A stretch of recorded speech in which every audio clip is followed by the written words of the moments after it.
أعوذ بالله من الشيطان الرجيم నేను శపించబడిన బహిష్కరించబడిన శైతాన్ నుండి రక్షణ పొందటానికి అల్లాహ్ శరణు వేడు. واضرب لهم مثلا الرجلين جعلنا لأحدهما جنتين من أعناب وحففناهما بنخل وجعلنا بينهما زرعا.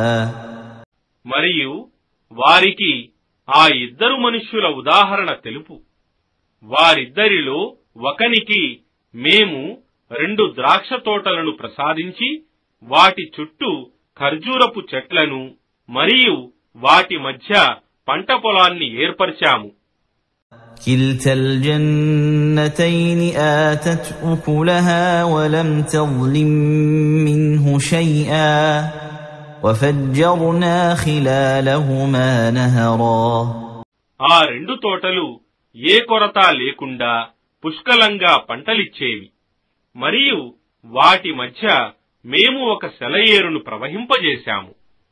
وكان له ثمر فقال لصاحبه وهو يحاوره أنا أكثر منك مالا وأعز نفرا. మరియు అతనికి పుష్కలమైన ఫలాలు పండేవి, లాభాలు వచ్చేవి. మరియు అతడు తన పొరుగువాడితో మాట్లాడుతూ అన్నాడు, నేను నీకంటే ఎక్కువ ధనవంతుణ్ణి మరియు నా వద్ద బలవంతులైన మనుషులు కూడా ఉన్నారు.